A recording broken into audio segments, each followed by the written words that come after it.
Unfortunately for him, as much as it apparently steamed Ren to admit it, he couldn't decline the Brigadier's invitation. The one pertaining to the party, at least. His political advisor had repeatedly stressed that he was under no obligation to accede to her second offer. Perhaps, if he had been part of the local power structures, he might have been passed around like a party favour, but as an independent operator of not inconsiderable power, he was more or less free to make his own choices. Which also means that I won't have to attend any more parties for the immediate future, he thought, as he watched Ren's servants adjust his new clothes.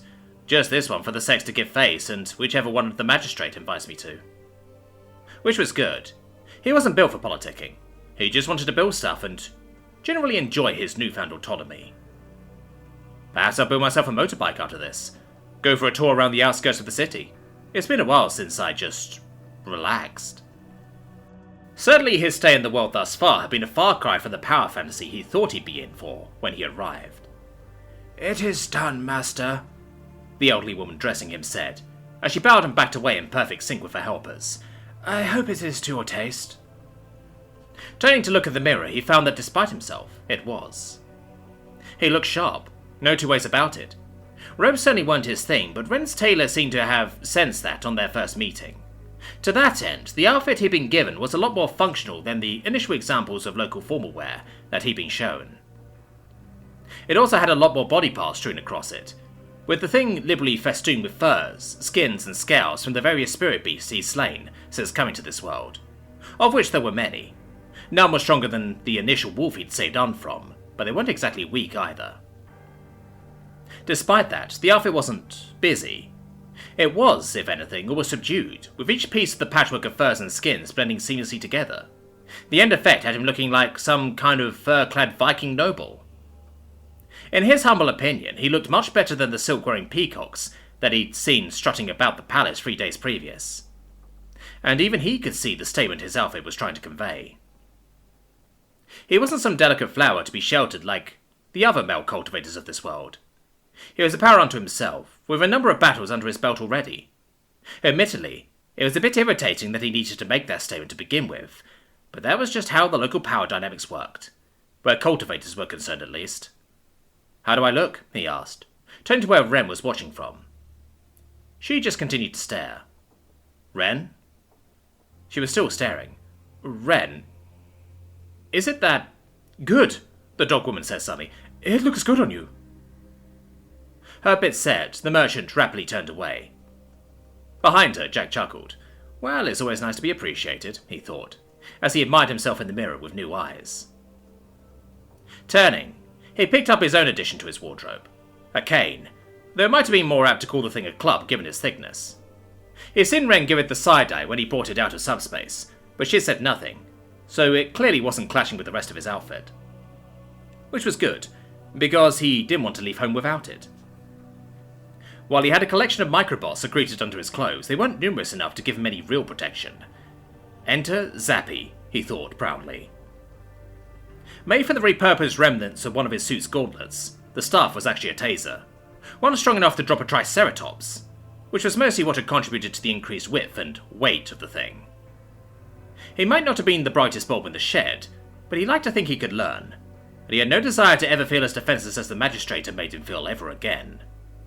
Content and armoured in the latest fashions, he set out to conquer the city. Food didn't last long in subspace storage. To that end, Jack's newly built and very fancy-looking carriage trundled down the road, followed by no less than 2 cars piled high with food containers. It was actually a little amusing, how the locals stopped to stare at the horses' carts as they drove past. He knew Ren had spent more than a few minutes sat in silent amazement as they travelled through the streets of Ten Wu, first marvelling at the fact that nothing was pulling any of the carriages, and then marvelling at how smooth the trip was. Though it hadn't taken long for her mercantile mind to get to work and start peppering him with questions on the drone haulers. Things like how fast they could travel, how much weight they could haul, how expensive they were to make. It wasn't hard to see where her mind was headed. Unfortunately for her burgeoning plans for a new trade network, he had plans for the next few production runs of his latest production line. Big plans. After that, though, we'll see, he thought, as they slowed to a stop in front of the Steel Hoof compound. And to give credit to the locals, he stared as much at the stone palace in front of him as they did at his carts. Sure, it wasn't quite as impressive as the magistrate's tower, but it was still an incredible display of architectural might, especially when one considered that there were 9 more in the city of roughly similar quality, excluding his own rather more utilitarian contribution. Master Johansson? The young woman on duty finally managed to get a hold of herself as he stepped from the cart, and given the way she seemed to stare at him for a second before speaking, he figured his outfit was working as intended. That's me, he grinned. This way, please. The junior sect adept was actually sporting a blush, before she pulled herself together and gestured behind her. My mistress has been most excited by the thought of your arrival. You will give much face to the Steel Hoof clan sect with your attendance. He nodded, as behind him Ren directed the cart loaded down with food towards the servants' entrance. The sight caused the Steel Hoof cultivator to raise an eyebrow, but she made no move to stop the procession. It was, while not terribly common, not unusual for cultivators to bring gifts of food to feasts like these. Satisfied, Ren turned back to him, and they stepped into the compound. Jack had little doubt his own additions would make it to the kitchen, guided as they were by one of Ren's servants, an old battle-axe of a woman who'd been serving Ren's meals for as long as the dog woman had been alive. Quite literally, Ren had brought the blonde woman along with her when she left the mountain clans. Striding up the stairs to the raised main building, Jack found himself admiring the statues dotted about the place, all invariably pigkin of some sort. For while few sects would refuse cultivators of another race, they did tend to congregate. The only exception of any real note was the Jade Pavilion from which Ren originated. Once inside, while his party of 2 was acknowledged by the many guards strewn about the place, both mortal and cultivator, they found themselves guided up a second staircase which covered many levels of the structure. At the top of that, they were admitted to a grand dining hall through 2 giant doors made from dark, varnished wood. The expansive room was cavernous, with the high roof held up by massive gold-inlaid marble pillars. He noted it before, and he noted again that the locals were clearly quite talented glassworkers, as the walls in all directions held large square windows, which gave the many occupants of the room a view out into the city, in every direction. And the view was incredible, towering above the cityscape. The angular rooftops and arches extended as far as the eye could see, broken only by other buildings of a similar height. Turning his gaze away from the panorama, Jack saw that, in addition to the dozens of guests swarming about, or sat at the myriad of tables dotting around, the back of the room was dominated by a single high table, an enormous statement made of solid wood and inlaid with elaborate jade sculpting. Shui herself sat at the centre of it, surveying the party from her raised position with an almost bored expression, as she cradled a chalice in one hand. Along the length of the great table were seated her fellow sect leaders, women he recognised from his first meeting with the magistrate. Each one was more elaborately dressed than the last, their clothing and finery a mismatch of different patterns and styles. All of it spoke of wealth, though. Wealth and power, given that many of them sported animal skins and furs in a manner not unlike his own outfit. Shui's eyes seemed to light up, white teeth shining as a grin spread across her broad features. Ah, our city's most mysterious and eligible bachelor has arrived at last. Please take a seat at the table. The woman's raucous voice reverberated through the room, causing many to stop and stare, as Jack swept across the room, one of the servants pulling up a seat for him directly to the Shui's right. Which even his dumbass could see was a statement unto itself. Still, if he was going to be stuck talking to the leader of a sect's little coalition all night, he was glad he wouldn't have to yell across the table to do it. He just had to politely reiterate to the magistrate later, when news of this charade eventually reached her, that he had no intention of taking anyone's side in the ongoing power struggle between her and the sects in her city. Or more likely, he'd have to reiterate to her that he was a loyal subject of the Imperial clan, effectively saying the same thing, only couched in subtle half-speak that all people in power seem to love. God, I hate politics, the Scandinavian thought as he sat down. Unfortunately for him and his relative lack of political acumen, Ren wasn't senior enough for the company he was now keeping, and had been quietly directed to the lower tables, where he saw she wasn't quite being swarmed by curious cultivators, but it was a close-run thing. The coalition leader continued to speak, her gruff voice echoing throughout the room, so much so that Jack wondered whether it was some kind of technique at work, or just good acoustics. As you may know, Master Johansson made his way to our fair city after uncovering a daring instinctive conspiracy within the ranks of the now vanquished Marble Cloud sect. For though it was ultimately our beneficent magistrate who put the holdings of the sect to the torch, it was the man before you who ultimately slew the sect in spirit, vanquishing not only a number of corrupted cultivators and one sect elder, but the leader of the sect herself, Kui the Malformed. None of this should have been news to anyone in the room, yet one wouldn't know it with the way whispers seemed to ripple out from the lower tables at the woman's statement.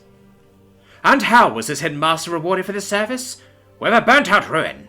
Still, our new friend is not just a warrior, but a crafter as well. Within a single night, he restored the holdings of the former Bubble Cloud sect. With his great beast, he created a new edifice of stone and steel that even now stands as proof of his power. Jack did not like the way the woman was talking him up, especially not when she'd done so while unsubtly snubbing the magistrate. Even if her words were true, with every word spoken he felt like he was being pulled further and further over to the sect's side. Unfortunately, this was not his arena, and Shui was a talented operator. She continued talking, giving him no room to interrupt. Were that all he had done, I would count this man a friend of the Steelhoof sect until the end of my days.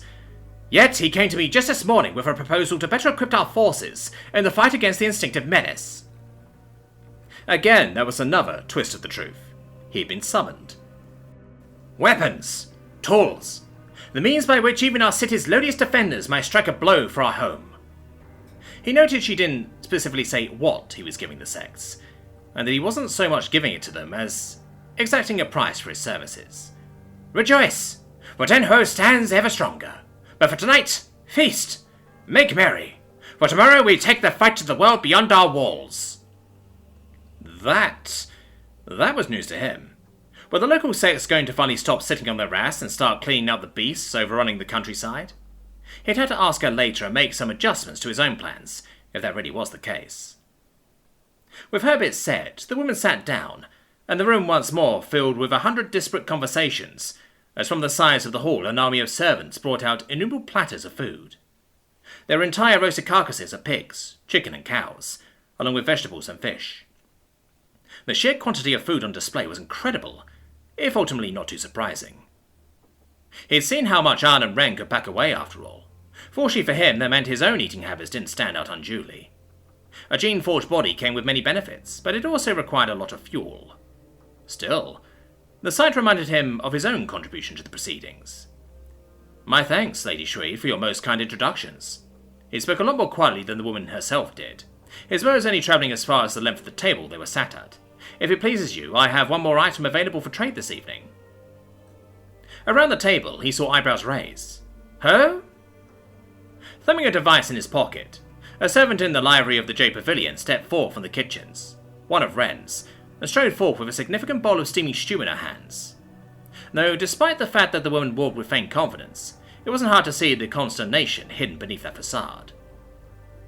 The reason for which became evident when she deposited a rather bland-looking brown soup in front of the Sect coalition leader.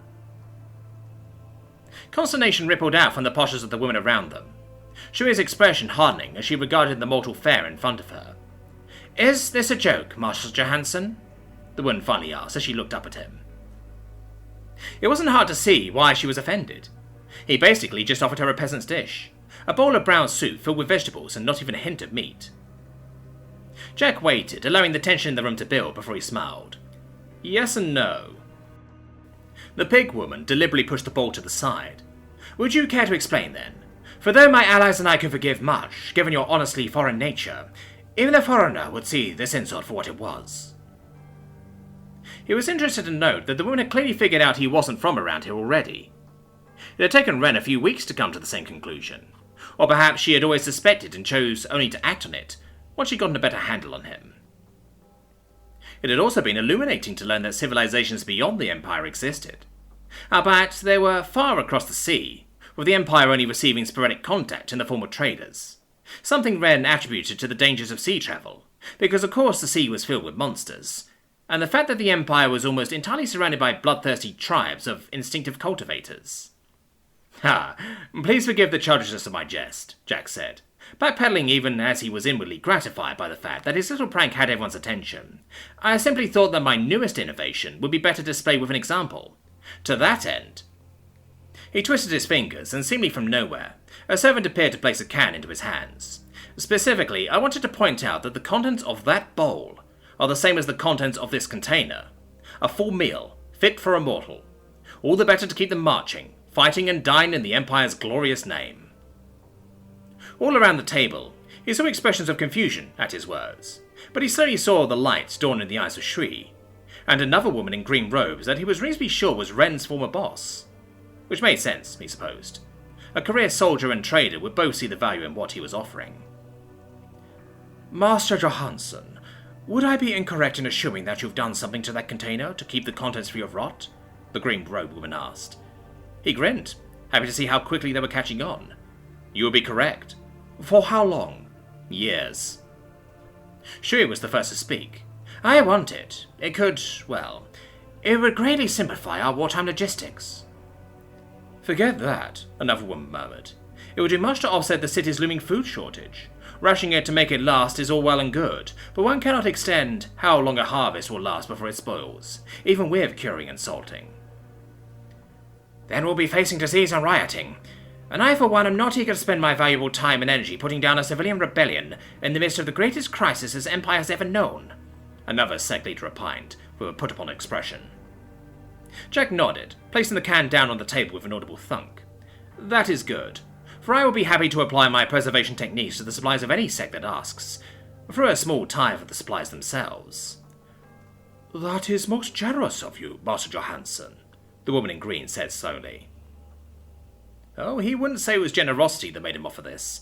This was just another item in the long list of services he intended to perform that would make the city dependent on his continued goodwill. By the time he was done here, they wouldn't be able to even take a shit without a roll of his Johansson brand toilet paper by their side. Because if he couldn't be top dog through the power of his weapons, he'd get there through the power of his wallet. I do what I can for the good of the Empire, he lied through his teeth.